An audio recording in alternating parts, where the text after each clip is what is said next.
저를 해고한 회사의 돈은 필요 없습니다.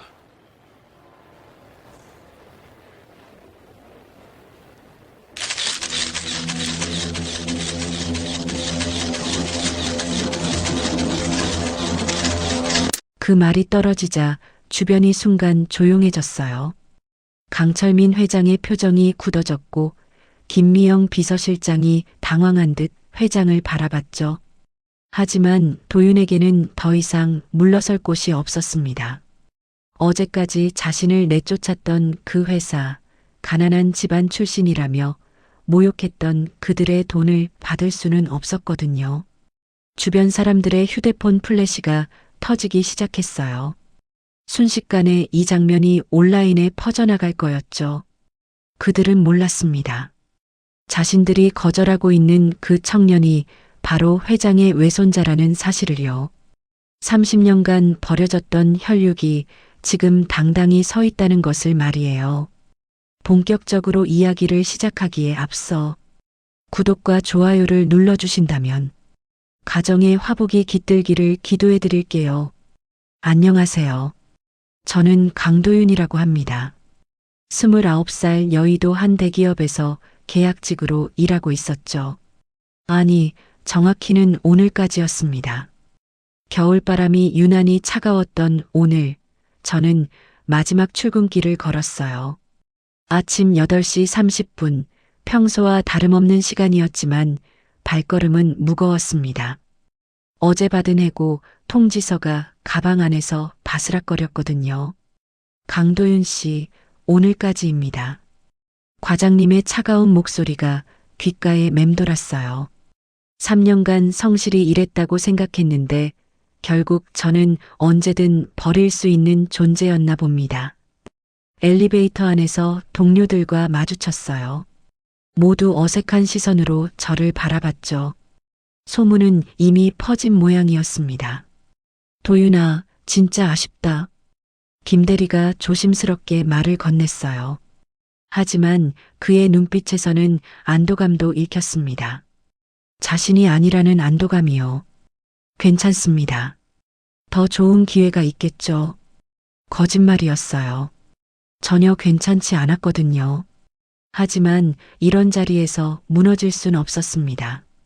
책상을 정리하는 내내 지난 3년이 스쳐갔어요. 첫 출근 때의 설렘, 밤늦도록 야근하며 쌓아올린 업무 성과, 그리고 언젠가는 정직원이 될 거라는 희망까지요. 모든 게 한순간에 무너져버린 기분이었습니다. 강도윤 씨, 등 뒤에서 들려온 목소리에 몸이 경직됐어요. 박상무였습니다. 저를 해고시킨 장본인이죠. 마지막으로 한 말씀 드리고 싶어서요. 그는 여전히 거만한 표정이었어요. 명품 수트를 차려입은 모습이 저와는 너무 대조적이었죠. 솔직히 말씀드리면 가난한 집안 출신들은 책임질 줄을 모르더라고요. 이번 프로젝트 실패도 그런 이유 아니겠어요? 순간 머릿속이 하얘졌습니다. 그 프로젝트는 제 잘못이 아니었거든요. 상부의 무리한 지시 때문에 발생한 문제였는데 모든 책임을 저에게 떠넘기는 거였어요. 상무님, 그건 됐습니다. 어차피 끝난 일이니까요. 그는 등을 돌렸어요. 마치 벌레를 보듯 한 번 더 저를 훑어보고는 유유히 사라졌죠. 손이 떨렸어요. 분노인지 절망인지 알 수 없는 감정이 가슴을 짓눌렀습니다. 하지만 이곳에서 감정을 드러낼 순 없었어요. 마지막 자존심이었거든요. 오후 6시 드디어 퇴근 시간이었습니다. 개인 물품을 담은 박스를 들고 회사 문을 나섰어요. 차가운 겨울바람이 얼굴을 때렸죠. 한강이 멀리 보이는 여의도 거리는 여전히 붐볐습니다. 하지만 저에게는 더 이상 소속될 곳이 아니었어요. 지하철역으로 향하는 길, 문득 어머니가 떠올랐어요. 시골에서 혼자 살고 계신 어머니께 어떻게 이 소식을 전해야 할까요? 아들이 대기업에 취직했다며 그렇게 자랑스러워 하셨는데, 그래도 우리 도윤이는 다르지. 성실하고 똑똑해서 금방 정직원 될 거야. 어머니의 목소리가 귓가에 맴돌았어요. 가슴이 먹먹해졌습니다. 그때였어요. 앞쪽에서 급한 브레이크 소리가 들렸거든요. 사람들이 웅성거리기 시작했죠. 사람이 쓰러져 있어. 누가 119 불러. 호기심에 발걸음을 재촉했어요. 도로 한복판에 한 노인이 쓰러져 있었습니다. 머리에서 피가 흘러내리고 있었죠. 운전자는 차에서 내려 당황하고 있었고요. 아, 어떡하지. 갑자기 뛰어드시는 바람에 사람들은 모여서 구경만 할 뿐 아무도 나서지 않았어요. 모두 관련되기 싫어하는 모습이었습니다. 노인의 얼굴을 보니 70대쯤 되어 보였어요. 허름한 작업복을 입고 있었죠. 아마 어딘가 공사장에서 일하시는 분 같았습니다. 호흡이 가빠 보였어요. 한순간 망설여졌어요. 괜히 개입했다가 또 다른 문제에 휘말릴 수도 있었거든요. 하지만 저도 모르게 발걸음이 노인 쪽으로 향했습니다. 누구라도 구해야 한다. 오늘 하루 온갖 모욕을 당했지만 제 안에는 아직 이런 마음이 남아 있었나 봅니다. 마지막 남은 정의감이었죠. 박스를 바닥에 내려놓고 노인에게 달려갔어요. 이것이 제 인생을 완전히 바꿔놓을 만남이 될 줄은 그때 몰랐습니다. 다음 날 아침 핸드폰 진동 소리에 잠이 깼습니다. 오전 7시였어요. 평소라면 출근 준비를 할 시간이었죠. 하지만 이제 갈 곳이 없었습니다. 카톡 알림이 끊임없이 울려댔어요. 고등학교 동창들부터 시작해서 오랫동안 연락하지 않았던 사람들까지 메시지를 보내고 있었거든요. 야, 도윤아, 너 인터넷 봤어? 대박이다. 완전 영웅이네. 언론에서 인터뷰 요청 오지 않았어? 무슨 소리인지 몰라서 포털 사이트를 켰어요. 그리고 깜짝 놀랐죠. 메인 화면에 제가 떠 있었거든요. 어제 노인을 구하는 장면이 선명하게 담긴 CCTV 화면이었습니다. 제목도 자극적이었어요. 흑수저 청년, 노인 구하려다 피투성이 된 손. 기사를 클릭해봤습니다. 어제 상황이 그대로 담겨 있었어요. 제가 박스를 내려놓고 노인에게 달려가는 모습, 피 흘리는 노인을 부축하는 장면까지요. 댓글도 수백 개가 달려 있었습니다. 요즘 같은 세상에 이런 사람도 있네. 진짜 용기 있다. 나였으면 못했을 듯. 얼굴도 잘생겼는데 마음씨도 착하네. 하지만 몇몇 댓글은 불편했어요. 슈 아닌가? 요즘 이런 걸로 유명해지려는 사람들 많던데. CCTV 위치까지 계산한 건 아닐까? 가슴이 답답해졌습니다. 단순히 사람을 구했을 뿐인데 이렇게 화제가 될 줄 몰랐거든요. 오전 9시부터 전화가 쏟아지기 시작했어요. 모르는 번호들이었죠. 안녕하세요. MBC 뉴스데스크입니다. 어제 사고 관련해서 인터뷰 가능하실까요? KBS 아침 뉴스 담당자입니다. 시청자들이 많은 관심을 보이고 계셔서요. SBS 그것이 알고 싶다 제작진입니다. 요즘 무관심한 사회에 대한 특집을 준비 중인데요. 하나같이 인터뷰를 요청하는 내용이었어요. 정중히 거절했습니다. 유명해지고 싶어서 한 일이 아니었거든요. 죄송합니다. 인터뷰는 어려울 것 같아요. 특별한 이유라도 있나요? 그냥 당연한 일을 했을 뿐이에요. 기자들은 아쉬워했지만 더 이상 강요하지는 않았어요. 하지만 전화는 계속 걸려왔습니다. 점심시간쯤 되자 지쳤어요. 핸드폰을 무음으로 바꾸고 침대에 누웠죠. 어제까지만 해도 평범한 직장인이었는데 하루 만에 이렇게 변할 줄 몰랐습니다. 그런데 오후 2시쯤 또 다른 전화가 걸려왔어요. 이번에는 일반 번호가 아니라 회사 번호 같았습니다. 혹시 구직 관련 연락일까 싶어서 받았어요. 여보세요? 강도윤 씨 맞으시죠? 차분하고 정중한 목소리였어요. 40대 여성으로 추정됐죠. 네, 맞습니다. 누구시죠? JK그룹 비서실에서 연락드렸습니다. 순간 몸이 굳었어요. JK그룹이라니. 바로 어제 저를 해고시킨 그 회사가 아니었나요? JK그룹이요? 네. 혹시 어제 교통사고 현장에서 노인분을 구해주신 게 맞나요? 아, 네. 맞습니다. 그런데 갑자기 왜요? 목소리가 떨렸어요. 무슨 문제라도 생긴 건 아닐까 걱정이 되었거든요. 혹시 노인이 더 큰 부상을 입었거나 아니면 제가 잘못 처치해서 문제가 생긴 건 아닐까요? 어제 구하신 분이 JK그룹 명예회장님이십니다. 전화기를 떨어뜨릴 뻔했어요. 명예회장이라고요? 제가 구한 그 허름한 작업복 차림의 노인이 명예회장이었다는 말인가요? 죄송합니다. 다시 한번 말씀해 주실 수 있나요? 어제 강도윤 씨께서 구해주신 분이 저희 JK그룹 강철민 명예회장님이십니다. 머릿속이 복잡해졌어요. 강철민. 그 이름은 들어본 적이 있었죠.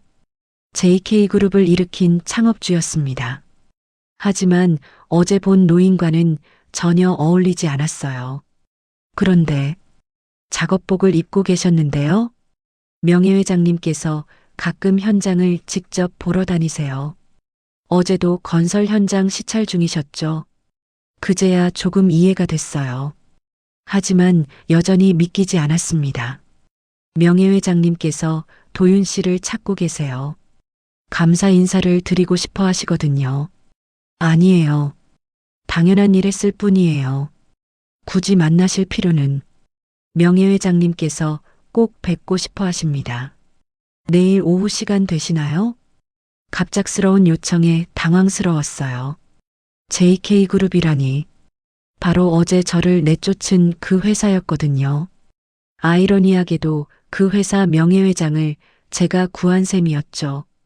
죄송하지만 조금 생각해 볼 시간을 주실 수 있나요? 물론입니다. 하지만 너무 오래 기다리실 수는 없을 것 같아요. 명예회장님 연세도 있으시고 어제 사고로 많이 놀라셨거든요. 전화를 끊고 나서도 한참을 멍하니 있었어요. 세상이 정말 좁다는 생각이 들었죠. 하필 제가 구한 사람이 저를 해고시킨 회사의 명예회장이었다니. 핸드폰을 다시 들여다봤어요. 여전히 기사 댓글들이 실시간으로 달리고 있었습니다. 조회수도 벌써 100만을 넘어서고 있었죠. 무언가 단순하지 않다는 직감이 들었어요. 평범한 선행이 이렇게까지 화제가 될 이유가 없었거든요. 그리고 하필 그 노인이 JK그룹 명예회장이었다는 것도 너무 우연이었죠. 창밖을 바라봤습니다. 겨울 하늘이 유난히 흐렸어요. 어제까지만 해도 단순했던 제 인생이 갑자기 복잡해지고 있었습니다. 과연 이 모든 게 우연일까요? 아니면 뭔가 더 큰 그림이 있는 걸까요? 불안한 마음이 가슴 한구석에 자리 잡았습니다. 이튿날 오후 2시 여의도 JK그룹 본사 앞은 평소보다 조용했어요. 점심시간이 지나 오가는 사람들이 뜸했거든요. 저는 지하철역에서 나와 서서히 그 거대한 건물을 바라봤습니다. 어제까지만 해도 이곳이 제 직장이었죠. 하지만 이제는 완전히 다른 이유로 이곳에 서 있었어요. 핸드폰이 울렸습니다. 도윤 씨, 도착하셨나요? 저희가 모시러 가겠습니다. 어제 통화했던 비서실 직원이었어요. 아니에요. 제가 올라가겠습니다. 아닙니다. 명예회장님께서 직접 내려가서 인사드리라고 하셨어요. 그 말에 당황했습니다. 명예회장이 직접 내려온다고요? 뭔가 과한 것 같았어요. 정말 괜찮습니다. 제가 이미 내려오고 계십니다. 전화가 끊어졌어요. 몇 분 후 지하 주차장에서 검은색 벤츠 한 대가 올라왔습니다. S클래스였죠. 번호판에는 1이라는 숫자가 선명했어요. 차가 제 앞에서 멈췄습니다. 뒷좌석 문이 열리더니 어제 본 그 노인이 내렸어요. 하지만 모습이 완전히 달랐습니다. 깔끔한 정장을 입고 있었거든요. 70대라고 생각하기 어려울 정도로 당당한 자세였죠. 강도윤 씨 맞나요? 네, 맞습니다. 저는 강철민입니다. 어제 구해주셔서 정말 고맙습니다. 그는 깊게 고개를 숙였어요. 주변에 있던 사람들이 웅성거리기 시작했죠. JK그룹 명예회장이 길거리에서 누군가에게 인사하는 모습을 본 거니까요. 괜찮습니다. 당연한 일이었어요. 당연한 일이 아닙니다. 요즘 같은 세상에 그런 용기를 내기 어려운데, 그때 조수석에서 한 여성이 내렸어요. 40대 초반으로 보이는 단정한 인상이었죠. 안녕하세요.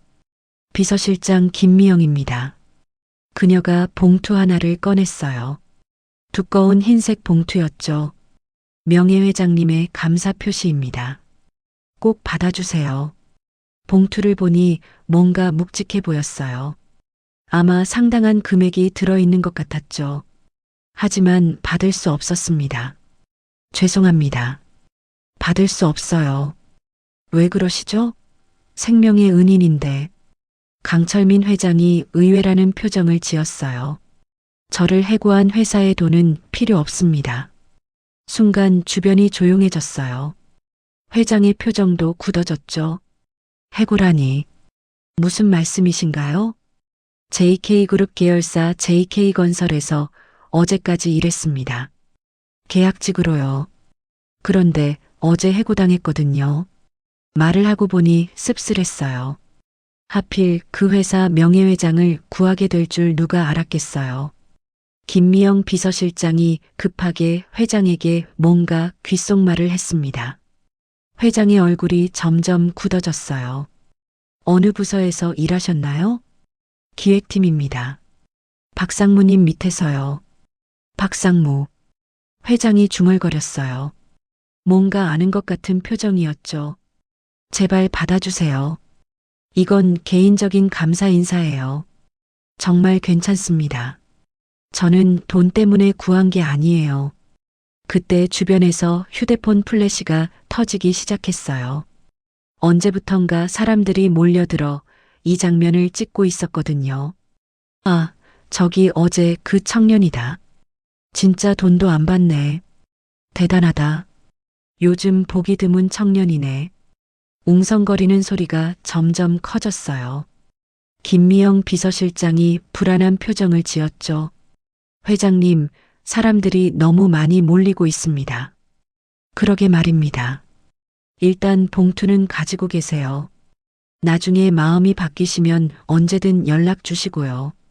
정말 괜찮습니다. 저는 고개를 저었어요. 하지만 회장은 봉투를 제 손에 억지로 쥐어주었죠. 고집센 청년이네. 하지만 그런 면이 마음에 듭니다. 그리고는 차에 올라탔어요. 검은 벤츠가 천천히 사라져갔죠. 손에 든 봉투가 무거웠어요. 하지만 받을 수 없었습니다. 주변 사람들이 여전히 저를 찍고 있었거든요. 봉투를 땅에 놓고 그 자리를 떠났어요. 뒤에서 봉투를 그냥 두고 가내라는 소리가 들렸지만 돌아보지 않았습니다. 그날 저녁 또다시 인터넷이 난리였어요. 오늘 일이 기사로 나온 거였죠. 정직한 청년, 재벌 회장 살해금도 거절. 원칙 지킨 29살, 감사금 받지 않아. 댓글들도 폭발적이었어요. 진짜 멋있다. 요즘 이런 사람 어디 있어? 나였으면 받았을 텐데. 대단하다. 하지만 모든 반응이 좋지만은 않았어요. 너무 오버 아닌가? 그냥 받으면 되는데. 쇼 같아. 카메라 의식한 건 아닐까? 한편 JK그룹 본사 35층 회장실에서는 다른 분위기였어요. 할아버지, 오늘 뉴스 봤어요? 윤재현이 문을 열고 들어왔습니다. JK그룹 전무이자 강철민 회장의 손자였죠. 30대 중반의 날카로운 인상을 가진 남자였어요. 뉴스? 그 청년 말이에요. 할아버지를 구한 그 사람. 재현의 목소리에는 불쾌함이 섞여 있었어요. 도윤 씨 말인가? 참 기특한 청년이더구나. 기특하다고요? 할아버지를 이용해서 유명해지려는 건데요. 재현아, 그런 말하는 게 아니다. 회장이 따끔하게 말했어요. 하지만 재현은 물러서지 않았죠. 생각해 보세요. 하필 할아버지를 구하고, 하필 사례금을 거절하고, 하필 그 장면이 다 찍혔어요. 너무 계획적이지 않나요? 우연일 수도 있잖니? 우연이라고요? 그놈이 우리 회사에서 해고당한 건 확인하셨죠? 분명 복수할 기회를 노린 거예요. 재현의 눈빛이 차가웠어요. 그는 어릴 때부터 모든 걸 계산적으로 생각하는 성격이었거든요. 할아버지가 너무 순진하세요. 요즘 세상이 어떤 줄 아세요? 재현아, 그 청년 때문에 할아버지가 온라인에서 화제가 되고 있어요. 회사 이미지에도 영향을 줄 수 있다고요. 회장이 깊은 한숨을 쉬었어요. 손자의 말에도 일리가 있었거든요. 하지만 뭔가 석연치 않았습니다. 일단 지켜보자. 지켜본다고요? 그 청년이 또 무슨 일을 벌일지 모르는데요. 재현은 불만스러운 표정으로 회장실을 나갔어요. 복도를 걸으며 차갑게 중얼거렸죠. 강도윤, 내가 뭘 노리는지 모르겠지만 그렇게 쉽게 안 될 거야.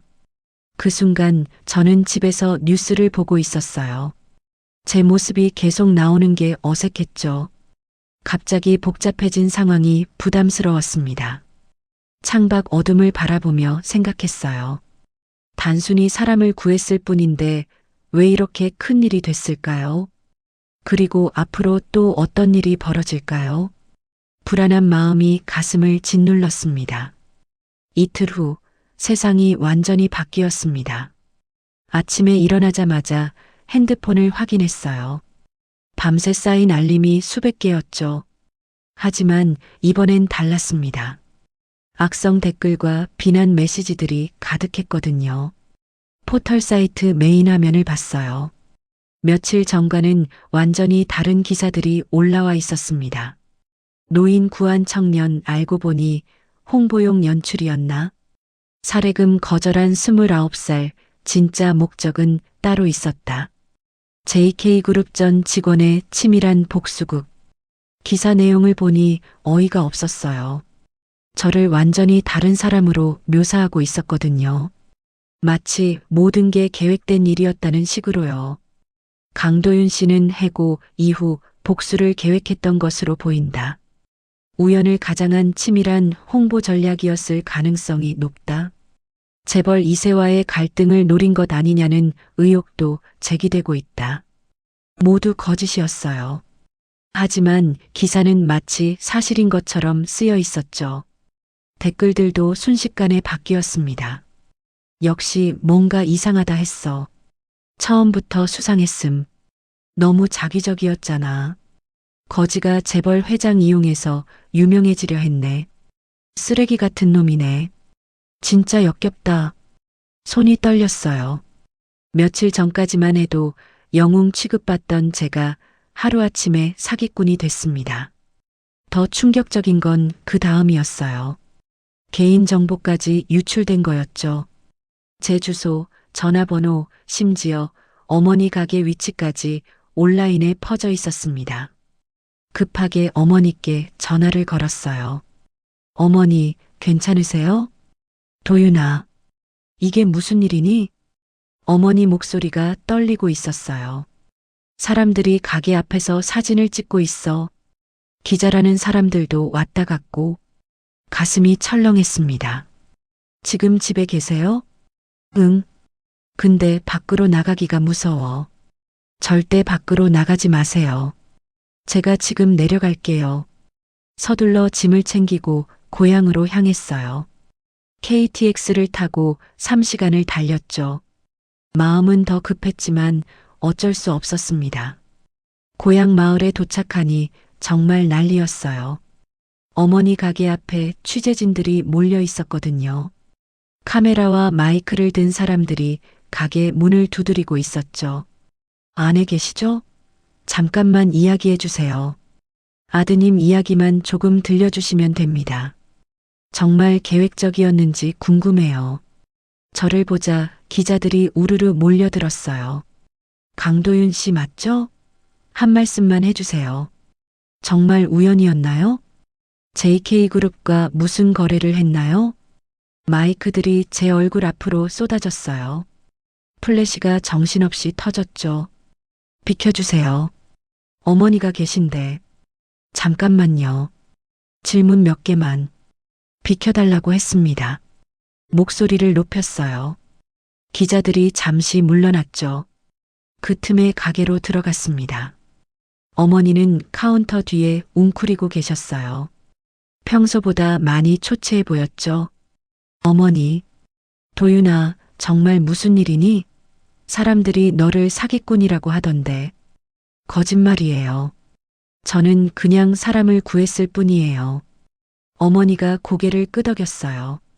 하지만 걱정스러운 표정은 지워지지 않았죠. 그런데 왜 이렇게 됐을까? 처음엔 영웅이라고 하더니. 모르겠어요. 누군가 거짓 기사를 퍼뜨린 것 같아요. 그때 가게 문을 두드리는 소리가 들렸어요. 또 기자들이었죠. 사장님, 정말 잠깐만요. 아드님 어릴 때 이야기만. 어머니가 몸을 떨었어요. 스트레스가 상당하신 것 같았죠. 어머니, 괜찮으세요? 어지러워. 잠깐만.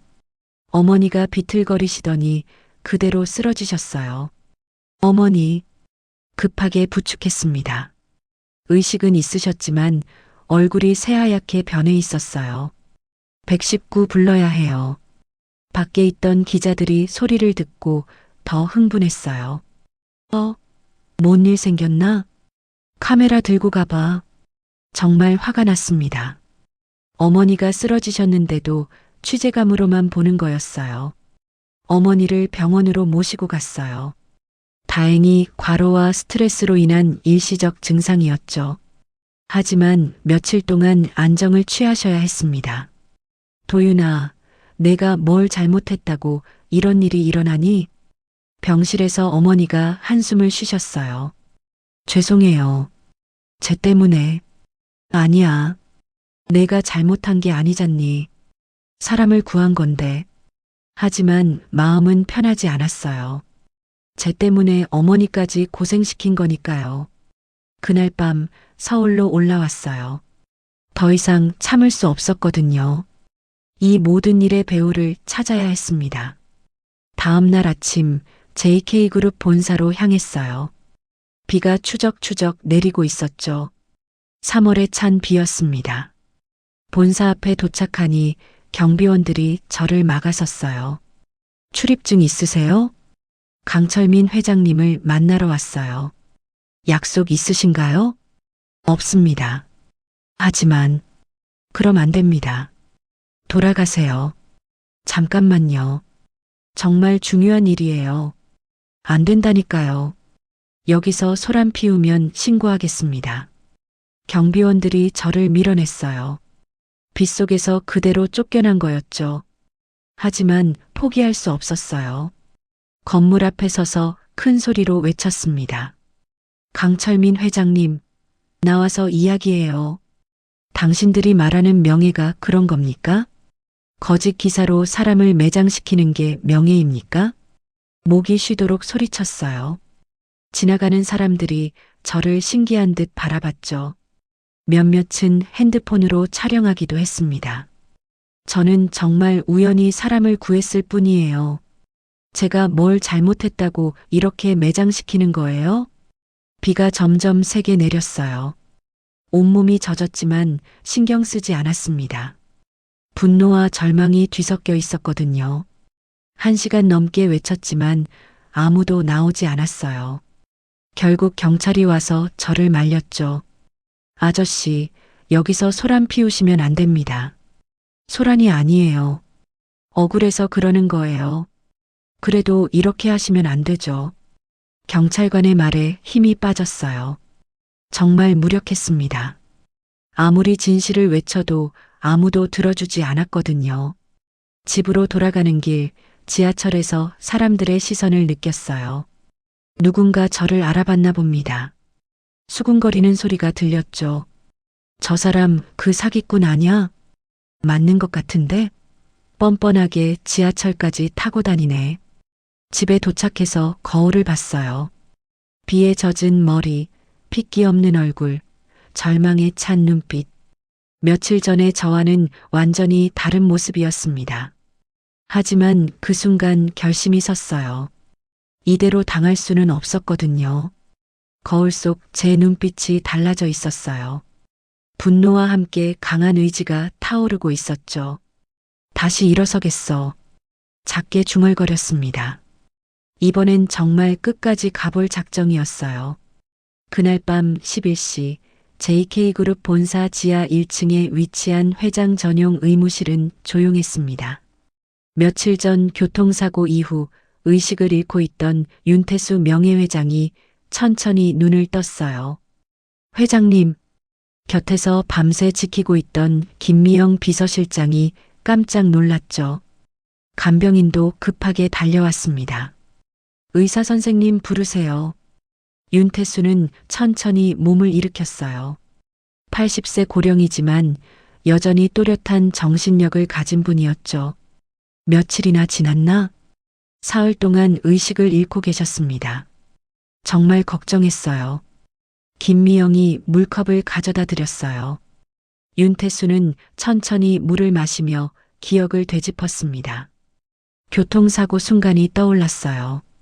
갑자기 뛰어든 트럭, 그리고 자신을 구해준 젊은 남자의 모습이요.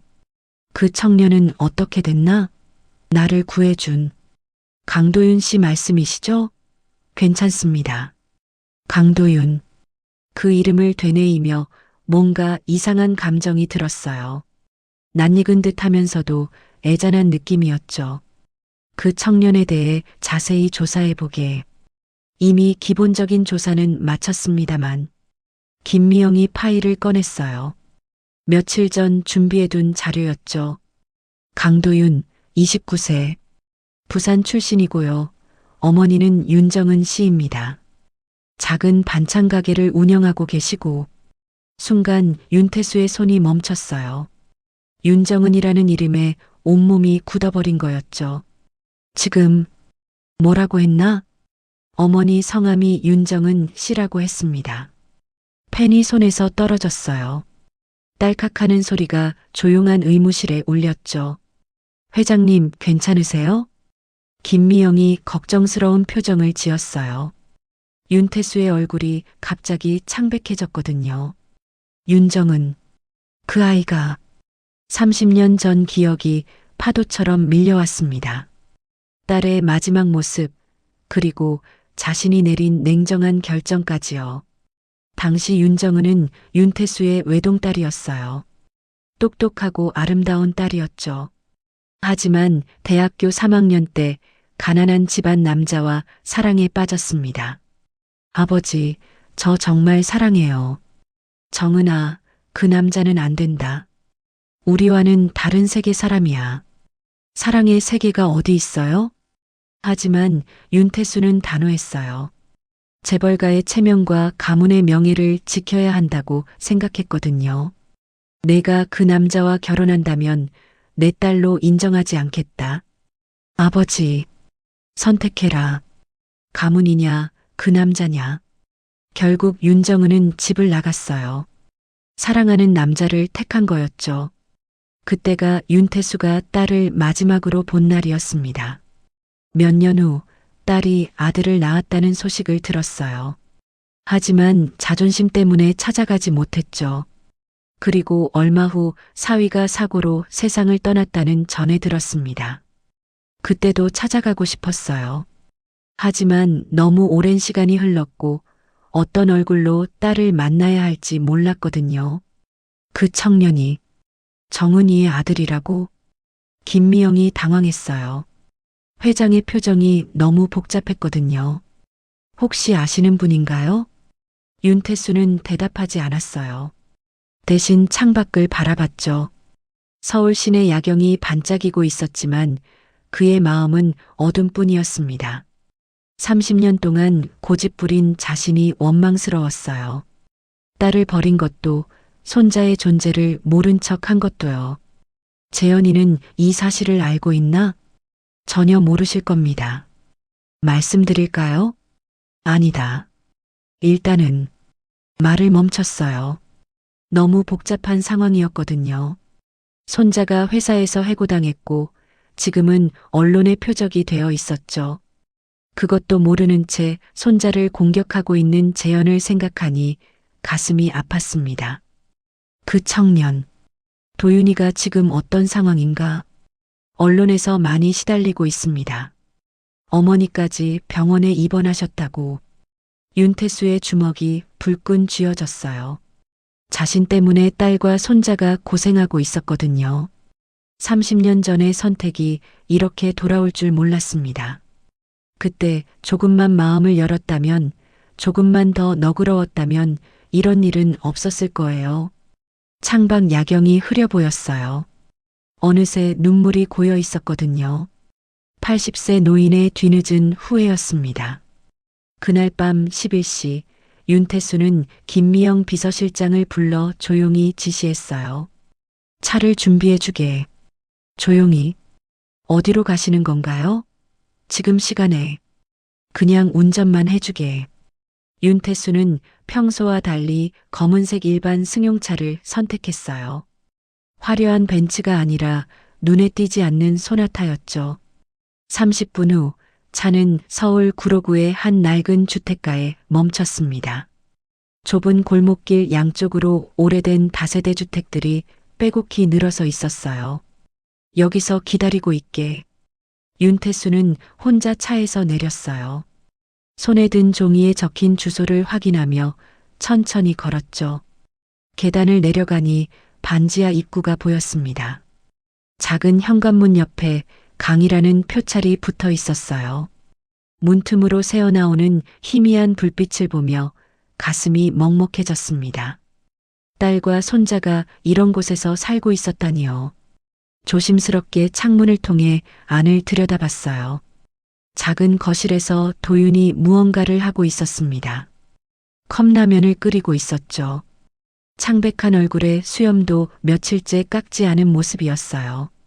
안쪽 작은 방에서는 여성의 기침 소리가 들렸습니다. 윤정은이었어요. 30년 만에 듣는 딸의 목소리였죠. 도윤이 조심스럽게 방문을 열고 들어갔어요. 어머니, 라면 드실 수 있어요? 괜찮다. 너나 먹어라. 어머니도 좀 드세요. 하루 종일 아무것도 안 드셨잖아요. 입맛이 없어서. 윤태수의 눈가에 눈물이 고였어요. 딸의 목소리가 너무 약해져 있었거든요. 도윤은 작은 테이블에 라면을 놓고 어머니 곁에 앉았어요. 어머니, 걱정 안 하셔도 돼요. 금방 괜찮아질 거예요. 도윤아, 미안해. 엄마 때문에 내가 고생만 하고. 무슨 말씀을 그렇게 하세요. 저는 괜찮아요. 하지만 도윤의 표정은 전혀 괜찮아 보이지 않았어요. 며칠간의 스트레스로 많이 야위었거든요. 윤태수는 더 이상 지켜볼 수 없었어요. 발걸음을 돌려 골목을 나왔죠. 차로 돌아오는 길, 눈물이 멈추지 않았습니다. 내가 만든 제국이 너희를 이렇게 만들었구나. 김미영 비서실장이 백미러로 회장의 모습을 봤어요. 평생 강철 같았던 그가 어린아이처럼 울고 있었거든요. 회장님, 김 실장, 내일 기자회견을 준비해주게. 갑자기 기자회견을요? 응. 모든 언론사에 공지하고. 오전 10시에. 김미영은 이해할 수 없었어요. 하지만 회장의 결연한 표정을 보니 더 이상 묻지 않았죠. 다음 날 오전 9시 30분 JK그룹 본사 대회의실은 기자들로 가득 찼어요. 갑작스럽게 잡힌 기자회견이어서 모두들 궁금해했죠. 무슨 일로 기자회견을 하는 거래? 혹시 후계구조 발표인가? 아니면 강도윤 관련해서? 웅성거리던 소리가 멈췄어요. 윤태수 명예회장이 입장한 거였죠. 평소와 다른 모습이었어요. 언제나 당당했던 그의 얼굴에 피로가 역력했거든요. 마이크 앞에 선 윤태수는 잠시 침묵했어요. 30년간 숨겨왔던 비밀을 털어놓는 건 쉽지 않았거든요. 먼저 며칠간 시끄럽게 해드려 죄송합니다. 기자들이 긴장했어요. 뭔가 중대한 발표가 있을 것 같았거든요. 강도윤 씨에 대한 거짓 보도들이 있었습니다. 이제 진실을 말씀드리려고 합니다. 플래시가 터지기 시작했어요. 며칠 전 저를 구해준 그 젊은이. 강도윤 씨는 제 외손자입니다. 회의실이 순식간에 술렁거렸어요. 외손자라고요? 그럼 윤정은 씨가 30년 전 저는 딸 윤정은과 연을 끊었습니다. 가문의 체면 때문이었죠. 그 아이가 가난한 집안 남자와 결혼하려 한다고 해서요. 기자들이 펜을 움직이기 시작했어요. 그 후 30년간 저는 딸과 외손자의 존재를 외면했습니다. 재벌가의 명예가 더 중요하다고 생각했거든요. 윤태수의 목소리가 떨렸어요. 하지만 그 외손자 혈연도 모른 채 저를 구해줬습니다. 자신을 해고시킨 회사의 회장인 줄도 모르고 말이에요. 그럼 강도윤 씨는 정말 모르셨다는 건가요? 한 기자가 질문했어요. 전혀 몰랐습니다. 저 역시 마찬가지고요. 어제야 알게 됐어요. 그럼 그동안의 보도들은 모두 거짓이었습니다. 제 외손자는 단순히 사람을 구했을 뿐이에요. 그런데 제가 그 아이를 매장시켰습니다. 기자회견장이 조용해졌어요. 모두들 충격에 빠진 것 같았죠. 앞으로 강도윤 씨는 JK그룹의 정식 후계자로 인정할 예정입니다. 이번엔 정말 난리가 났어요. 후계자라고요? 그럼 윤재현 전무님은 가문 서열에 변화가 있는 건가요? 한편 35층 전무실에서 이 장면을 지켜보던 윤재현의 얼굴이 일그러졌어요. 할아버지가 미치신 건가? 그 거지를 후계자라고? 옆에 있던 비서가 조심스럽게 말했어요. 전무님, 어떻게 하시겠습니까? 재현의 주먹이 불끈 쥐어졌어요. 평생 준비해온 후계자 자리를 하루아침에 뺏긴 기분이었거든요. 절대 안 돼. 그놈이 후계자가 되는 걸 그냥 둘 순 없어. TV 화면에서는 여전히 기자회견이 진행되고 있었어요. 저는 30년간 잘못된 선택을 했습니다. 이제라도 바로잡으려고 합니다. 윤태수의 마지막 말이 끝나자 기자들이 우르르 일어섰어요. 세기의 특종이었거든요. 재현은 TV를 꺼버렸어요. 더 이상 볼 수 없었죠. 강도윤, 내가 이기는 줄 알았나? 아직 끝나지 않았어. 그의 눈빛이 위험하게 빛났어요. 진짜 싸움은 지금부터였습니다. 기자회견이 끝난 직후 JK그룹 본사는 난리였습니다. 35층 임원회의실에서는 긴급 간부회의가 열렸어요. 이게 도대체 무슨 일입니까? 갑자기 후계자를 바꾼다니요. 임원들의 목소리가 높아졌죠. 30년간 재현을 후계자로 준비해 왔는데 하루아침에 모든 게 바뀐 거였거든요. 그때 회의실 문이 거칠게 열렸어요. 윤재현이 들어온 거였죠. 얼굴이 새빨갛게 달아올라 있었어요. 할아버지가 어디 계십니까? 회장실에 계십니다만. 재현은 대답도 듣지 않고 뛰쳐나갔어요.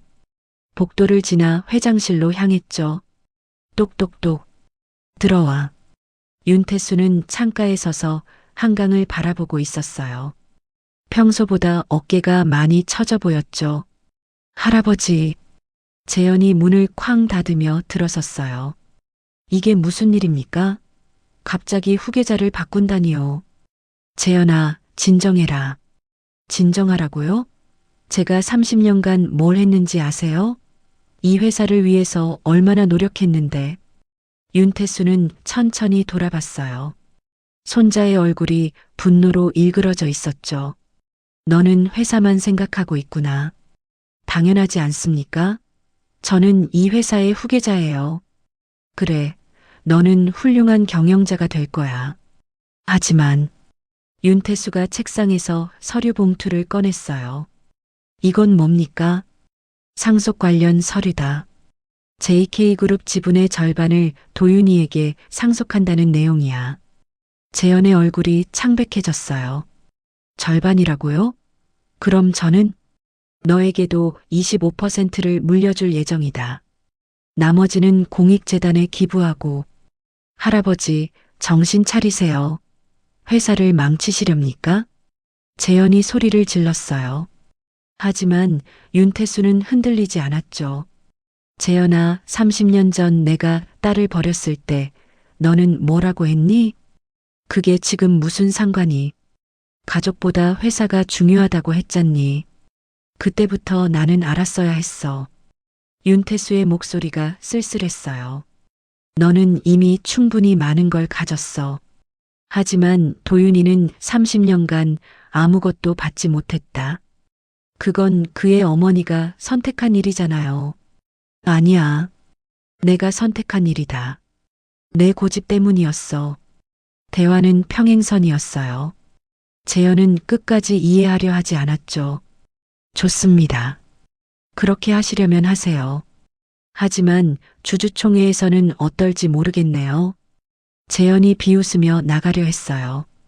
그때 윤태수가 말했죠. 주주총회는 내일 오후 2시에 열 예정이다. 내일이요? 이미 공지했어. 주요 주주들에게는 개인적으로 설명도 마쳤고. 재현의 얼굴이 굳었어요. 할아버지가 이미 모든 걸 준비해뒀다는 뜻이었거든요. 다음 날 오후 1시 도윤은 JK그룹 본사 앞에 서 있었어요. 어제와는 완전히 다른 기분이었죠. 이번엔 경비원들이 깍듯하게 인사했거든요. 강도윤님 기다리고 있었습니다. 엘리베이터를 타고 올라가는 동안 마음이 복잡했어요. 며칠 전까지만 해도 이곳에서 쫓겨났는데 이제는 후계자라니요. 35층에 도착하니 김미영 비서실장이 기다리고 있었어요. 안녕하세요. 회장님께서 먼저 뵙자고 하셨습니다. 회장실로 가는 길 직원들의 시선을 느꼈어요. 모두들 신기한 듯 바라보고 있었죠. 할아버지, 문을 열고 들어가며 조심스럽게 말했어요. 아직 익숙하지 않은 호칭이었거든요. 도윤아 왔구나. 윤태수는 따뜻한 미소를 지었어요. 30년 만에 만난 혈육이었죠. 어머니는 괜찮으시니? 네, 많이 좋아지셨어요. 그런데 할아버지, 왜? 저는 정말 복수하러 온 게 아니에요. 그냥 사람을 구했을 뿐이고. 도윤의 눈가에 눈물이 고였어요. 알고 있다. 내가 그런 아이가 아니라는 걸 말이야. 하지만 이렇게까지 해주실 필요는. 도윤아, 30년간 못해준 걸 생각하면 이것도 부족해. 그때 문이 열렸어요. 주주총회 시간이었거든요. 대회의실에는 주요 주주들과 임원들이 모여 있었어요. 재현도 앞자리에 앉아 있었죠. 윤태수가 마이크 앞에 섰어요. 오늘 중요한 결정을 내리려고 합니다. JK그룹의 미래와 관련된 일이에요. 주주들이 긴장했어요. 제 지분 50%를 외손자 강도윤에게 상속하려고 합니다. 웅성거리는 소리가 들렸어요. 갑작스러운 결정 아닌가요? 한 주주가 손을 들었어요. 30년간 미뤄온 결정입니다. 하지만 경영 경험이 배우면 됩니다. 시간은 충분해요. 재현이 벌떡 일어났어요. 반대합니다. 이건 감정적인 결정이에요. 재현아, 앉아라. 회사를 사유물로 생각하시는 겁니까? 목소리가 높아졌죠. 하지만 주주들의 표정은 이미 기울어져 있었어요. 윤태수의 결정을 존중하는 분위기였거든요. 결국 투표 결과는 80% 찬성이었어요. 도윤은 마이크 앞에 섰어요. 손이 떨렸지만 차분히 말했죠. 저는 복수하러 온 게 아닙니다. 할아버지의 진심을 받고 이제라도 가족이 된 것에 감사합니다. 회의실이 조용해졌어요. 앞으로 이 회사를 더 좋은 곳으로 만들겠습니다. 직원 한 명 한 명을 소중히 여기는 회사로요. 박수가 터져 나왔어요. 재현만 굳은 표정으로 앉아 있었죠. 회의가 끝난 후 도윤은 창가에 서서 한강을 바라봤어요. 며칠 전 이곳에서 쫓겨났던 기억이 떠올랐죠. 이제 새로 시작이구나. 혼자 중얼거렸어요. 가슴 한편이 따뜻해졌습니다. 30년 만에 찾은 가족, 그리고 새로운 시작이었거든요. 하지만 재현의 차가운 시선은 여전히 느껴졌어요. 진짜 어려움은 지금부터일 거였죠. 1년 후 가을, JK그룹 본사 35층 회장실에는 따뜻한 오후 햇살이 스며들었어요. 도윤은 책상에 앉아 서류를 검토하고 있었습니다. 하지만 예전과는 완전히 다른 종류의 서류들이었어요. JK 사회공헌재단 설립계획서, 비정규직 정규화 프로젝트 1단계, 전국 장학금 지원 사업안. 윤태수 할아버지가 세상을 떠난 지 6개월이 지났어요. 마지막까지 도윤의 손을 잡고 당부하셨던 말씀이 생생했죠. 도윤아, 돈은 흘러야 해. 고여 있으면 썩는 법이야. 그 말씀을 가슴에 새기고 도윤은 새로운 도전을 시작했습니다. 김미영 비서실장이 문을 두드렸어요. 회장님, 재단 설립 관련 최종 승인이 났습니다. 고생하셨어요. 장학생 선발은 어떻게 진행되고 있나요? 이미 전국 200명의 학생들을 선발했습니다. 모두 형편이 어려우면서도 성실한 학생들이에요. 도윤의 얼굴에 미소가 번졌어요. 예전 자신과 같은 처지의 아이들에게 기회를 줄 수 있다는 게 가장 뿌듯했거든요. 그리고 비정규직 정규화 1단계도 완료됐습니다. 500명이 정규직으로 전환됐어요. 재현 전무 반응은 어때요? 윤재현은 여전히 회사에 남아 있었어요. 하지만 예전 같은 권력은 없었죠. 도윤과의 관계도 서먹했고요. 별다른 반응은 없으십니다. 업무에만 집중하고 계세요. 도윤은 고개를 끄덕였어요. 언젠가는 재현과도 진짜 가족이 될 수 있을 거라고 믿고 있었죠. 오후 5시 퇴근 시간이 됐어요. 도윤은 엘리베이터를 타고 옥상으로 올라갔습니다. 요즘 생각이 복잡할 때마다 찾는 곳이었어요. 서울 시내 전경이 한눈에 보였어요. 여의도 한강공원에는 시민들이 산책하고 있었고 멀리 한강 다리들이 노을에 물들어 있었죠. 핸드폰을 꺼내 어머니께 전화를 걸었어요. 어머니, 오늘 저녁에 내려갈게요. 그래, 오랜만이네.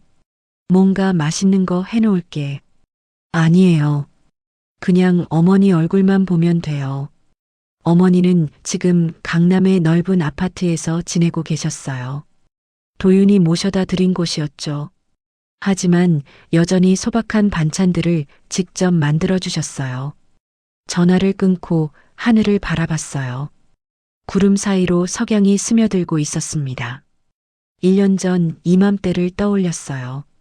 해고당한 날 빗속에서 JK그룹 앞에서 소리쳤던 그때요. 그때는 정말 절망적이었죠. 그때 내가 알았다면. 혼자 웃음이 나왔어요. 인생이 이렇게 변할 줄 누가 알았겠어요. 그때 재단 직원 한 명이 옥상으로 올라왔어요. 20대 후반의 젊은 여직원이었죠. 회장님, 여기 계셨구나.